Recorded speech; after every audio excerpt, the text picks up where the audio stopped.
قربانی کے بڑے جانور میں زیادہ سے زیادہ 7 آدمی شریک ہو سکتے ہیں، جیسے اونٹ، گائے، بھینس وغیرہ، تو اس میں زیادہ سے زیادہ 7 آدمی شریک ہو سکتے ہیں، اس کے 7 حصے ہو سکتے ہیں۔ 7 سے کم جتنا بھی بنانا چاہیں بن سکتے ہیں، 7 سے زیادہ نہیں بن سکتے۔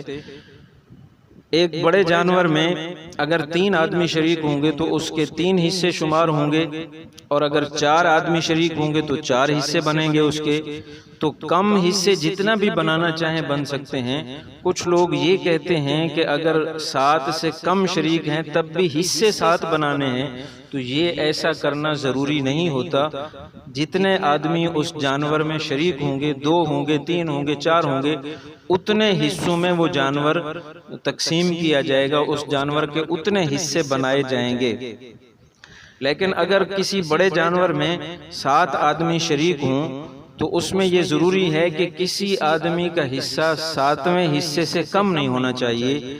مثال کے طور پر ایک جانور میں 7 آدمی شریک ہیں، 5 آدمیوں کا ایک ایک حصہ ہے، 6واں آدمی کہتا ہے کہ میرا 1.5 حصہ ہے، اور 7واں آدمی کہتا ہے کہ میرا آدھا حصہ ہے، تو اس طریقے سے قربانی ادا نہیں ہوگی۔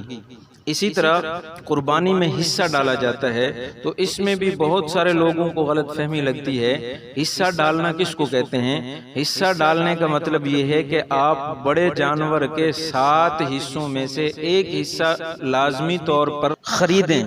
اور بعض لوگ یہ غلطی کرتے ہیں کہ اس میں ایک حصے میں 2 آدمی شریک ہو جاتے ہیں، مثلا 2 بھائی ہیں، تو وہ حصہ ڈالنا ہے، اس کو کہتے ہیں کہ آدھے پیسے ایک بھائی دے دیتا ہے، آدھے پیسے دوسرا بھائی دے دیتا ہے، اور قربانی میں حصہ ڈال دیتے ہیں، اور وہ متعین نہیں کرتے کہ یہ قربانی کس کی ہے۔ اگر وہ کسی ایک بھائی کا نام متعین نہیں کرتے تو اس طرح قربانی ادا نہیں ہو سکتی۔ ہاں، اگر وہ ایک بھائی کا نام متعین کر دیں کہ آدھے پیسے میں دیتا ہوں، آدھے پیسے آپ دیں، اور قربانی آپ کی طرف سے ہوگی، اس سال آپ کر لیں، اگلے سال میں کر لوں گا، تو اس طریقے سے تو قربانی کرنا درست ہوگا۔